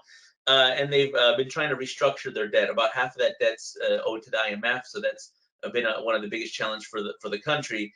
There's these consecutive years that are called the Kirchner years in Argentina, where you had first Nestor Kirchner, who was the president for the first part of the 21st century, and then there was Cristina Fernandez de Kirchner, which was his wife. Ironically, after Nestor Kirchner died, became the president, and she was very much looked at China as kind of a strategic ally. Basically, gave away the house, if you will, signed nuclear deals, gave away access to the strategic ports. The main cargo rail network in the country is signed over to China, shipping ports and waterways. So basically, she kind of gave the house to China. President Macri comes into office in 2016, and he is not that he's not favorable to China, but he's very U.S. friendly, particularly when half of his foreign debt is in the hands of U.S. bondholders. So he has to restructure his debt. He has to deal with the IMF. He doesn't turn his back on China, but he definitely give away the house. And this is where I think the anecdote is really learned. Once they did a revision of all the projects that they had with China, this is Argentina, the new Macri government in Argentina in 2016, they came to find these little odd projects. Well, I wouldn't say little, they were actually big projects, but they were intertwined with all their other infrastructure and energy and commercial deals, which had a military dimension. One in particular, which was a satellite tracking facility run by a PLA offshoot that was managed by a colonel on the ground in Argentina. This was not a small deal. We're talking about 500 acres of land in Neuquén, in the southern part of Argentina, was leased to China, where it was like a second embassy. It was foreign territory in southern Argentina.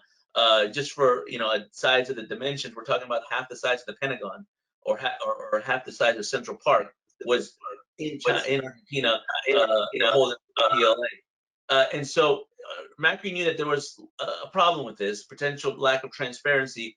So he tried to renegotiate this. He traveled to Beijing. He said, listen, look, we want to continue to have great trade with China. China's a top trade partner.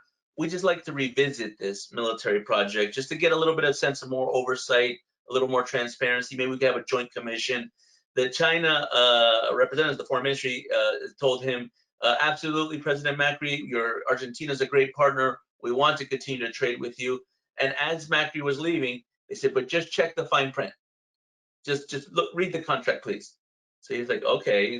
Runs back, goes to the foreign ministry. He's like, we got to review these contracts a little closer.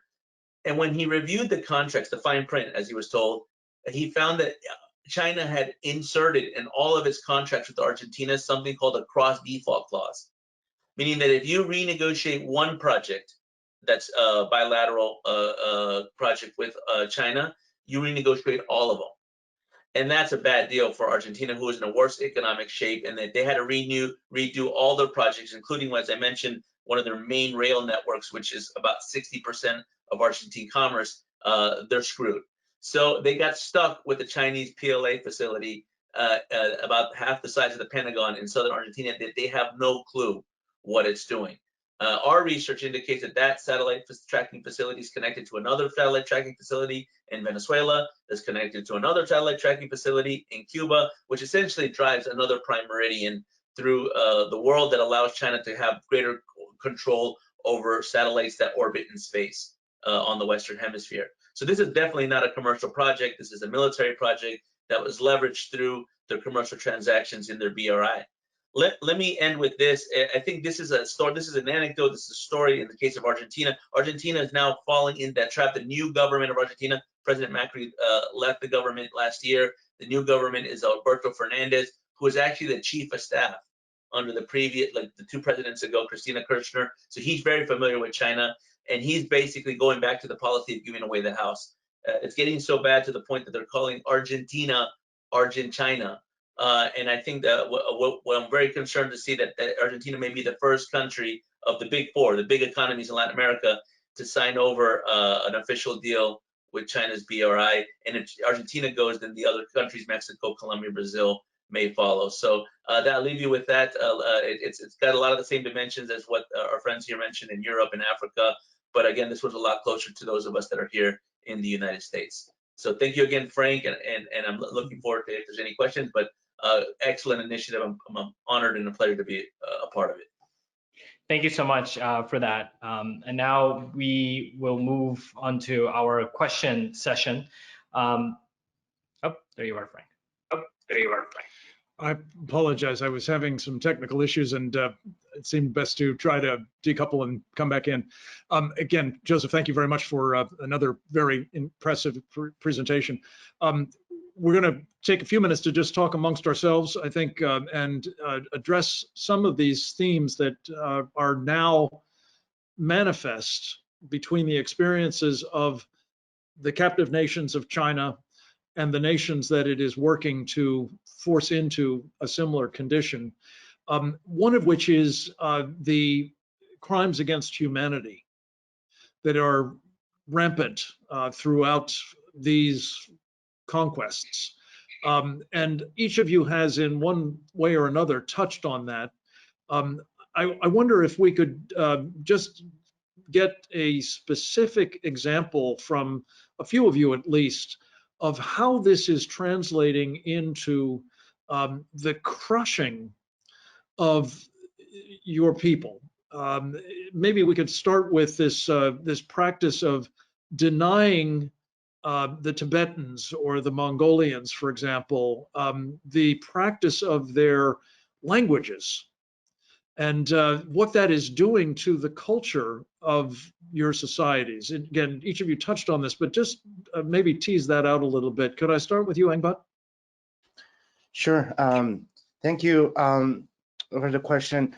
Yes, what's happening now in Southern Mongolia is, as I mentioned earlier, it's a new round of cultural genocide.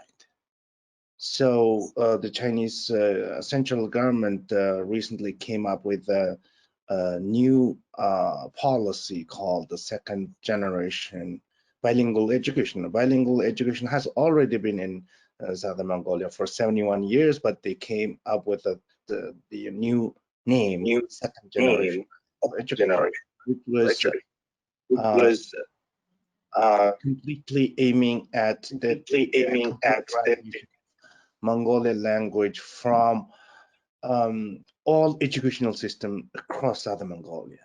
So Southern Mongolians have already lost their national independence. There's no autonomy, and there's no traditional pastoralist economy. The environment is completely destroyed. Their traditional nomadic way of life is already eradicated. So the language is the only symbol of their national identity. Now China is working to destroy this. So this is that is why Mongolians consider this is the the final blow to Mongolian identity, national identity. That is the reason why the entire population was standing up against this this atrocity. Yes. Ilshad, you've talked about the concentration camps in which millions of your countrymen are being incarcerated. I know that this is happening in Tibet and perhaps other parts of the Chinese empire at the moment.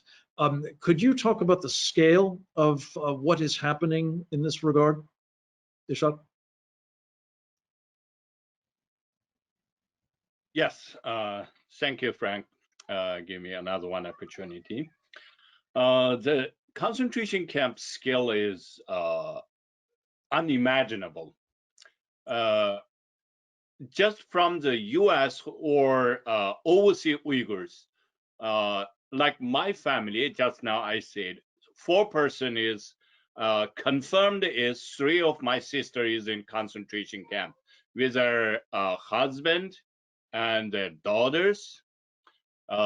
So if we only count the overseas Uyghurs, at least 1 million, they're all family, just one, then it's 1 million.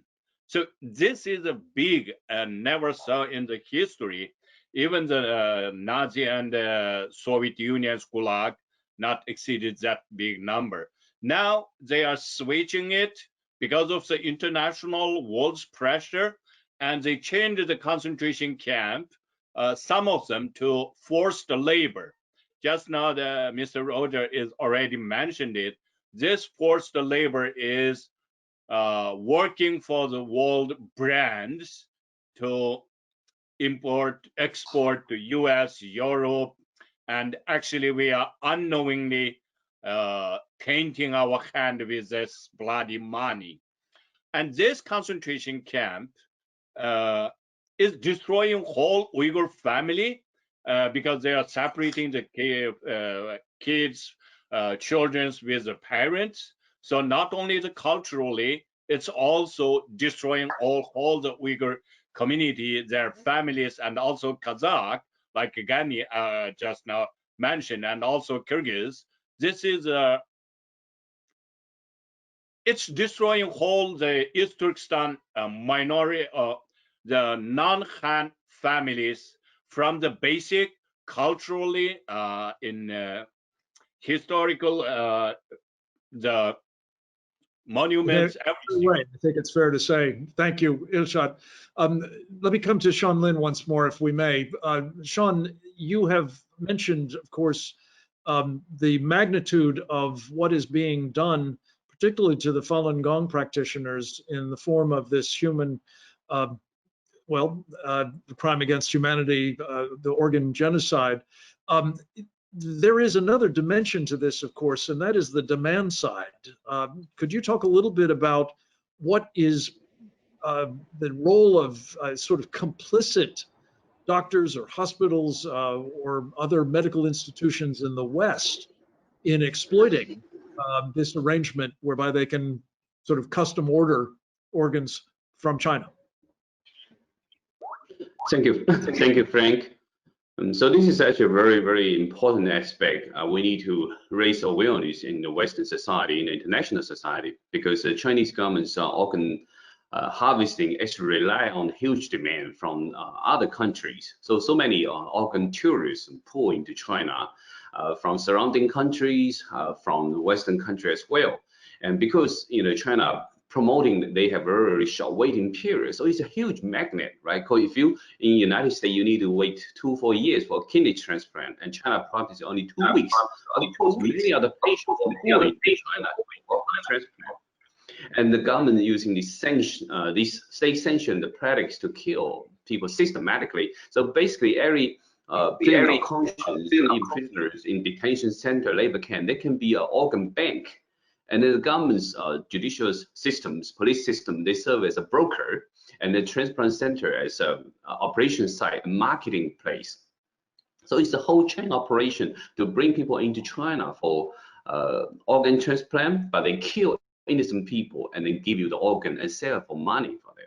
So many of the Westerners actually fall into this kind of trap. They went to China to get organs, but they don't know the organ means someone killed for you.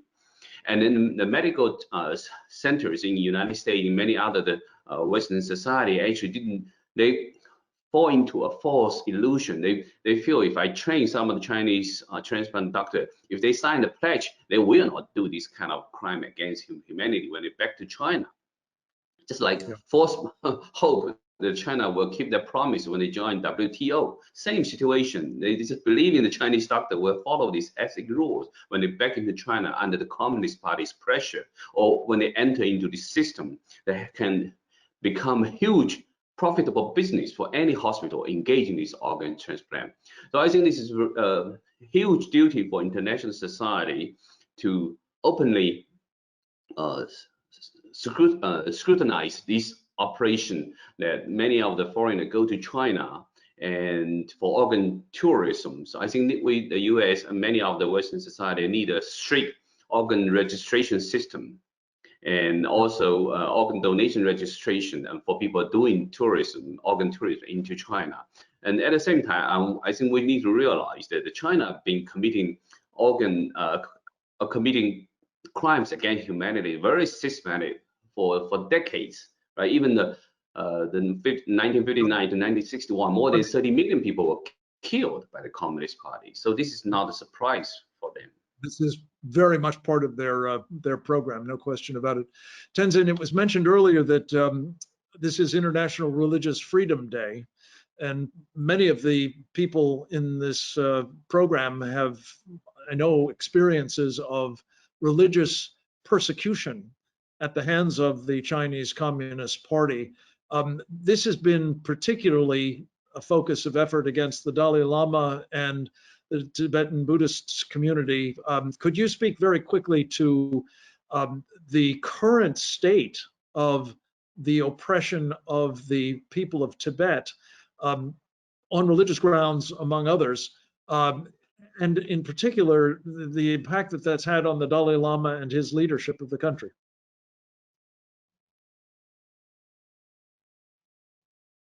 You're muted, I think, Tenzin. Nope. Try it again. There you go. Muted. Okay.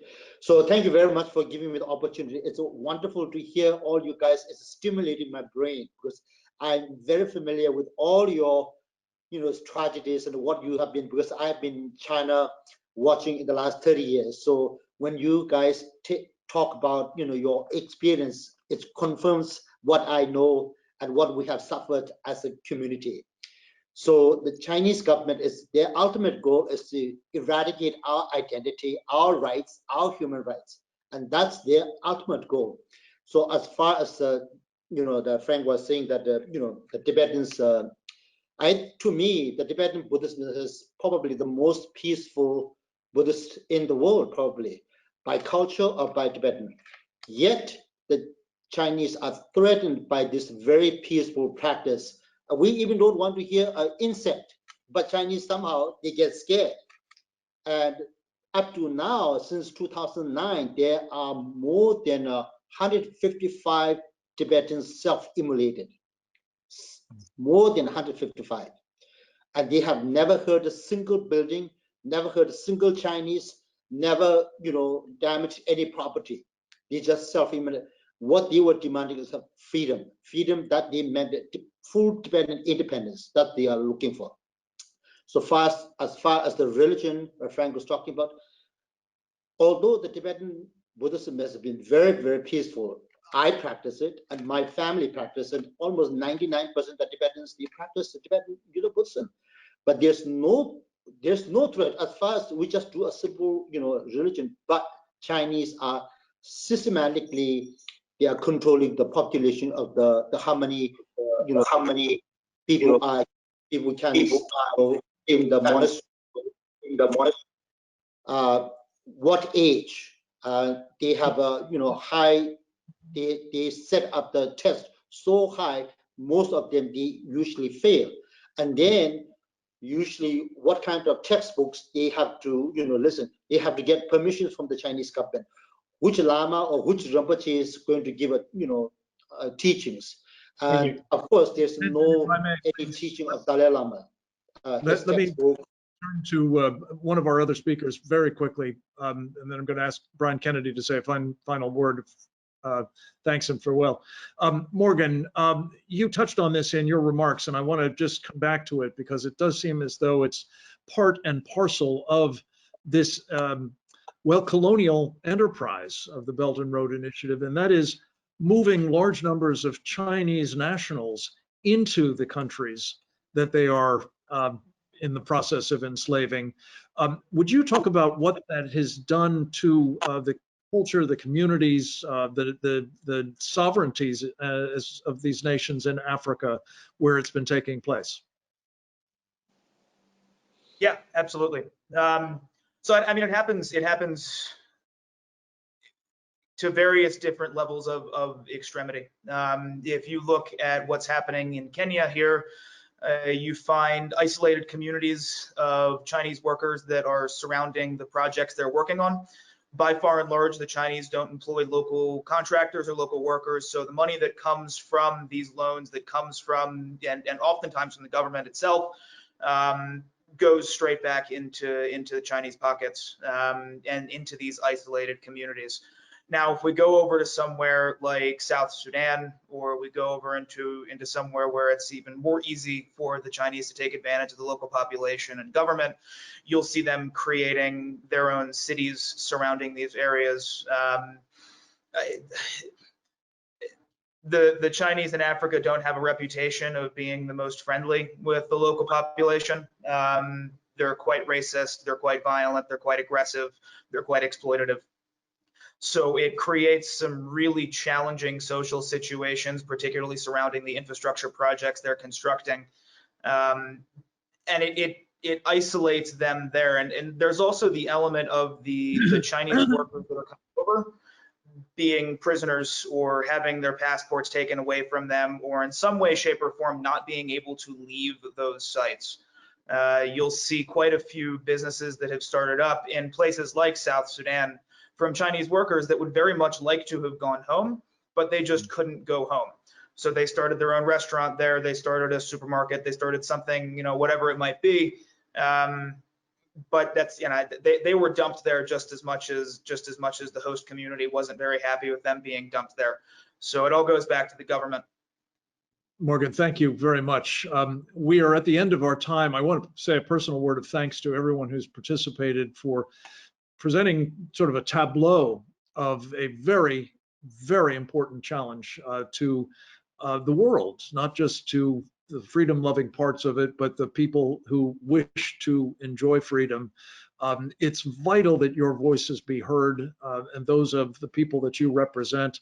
The Committee on the Present Danger of China is committed to trying to help amplify those voices and to actually develop and implement strategies for countering what the Chinese Communist Party is up to. With that, let me turn it over to Brian Kennedy to say his own concluding remarks, and my thanks to you, Brian, for your leadership as always. Well, thank you, Frank, and thank you for all your energy in organizing all these things. I have to say how deeply impressed I am with everybody that was part of all this, and it was an honor to be with you here today. You truly are freedom fighters, and someone made the comment that you wondered why the Chinese Communist Party felt threatened by you. And the reason was, it's because you believe in freedom. You speak and talk like free men and women. And that's the thing that the Chinese Communist Party simply cannot tolerate. They cannot tolerate someone taking a stand as a free human being. And I was especially pleased by Joyce Ho. I sent Frank a text message with a Joyce Ho with an exclamation point, because I was very impressed by that spirit. Resist. We here in America, we need to understand we have to fight. You who are subject to their domination. And so let me thank all of you for all you do. It's an honor to be with you. We should have given this 8 hours in Washington, D.C., and I hope we can do that sometime very soon in person. So thank you. Thank you, Frank, and thank you everyone for being part of what we do. Thank you. Thank you and good night, everybody. Bless you.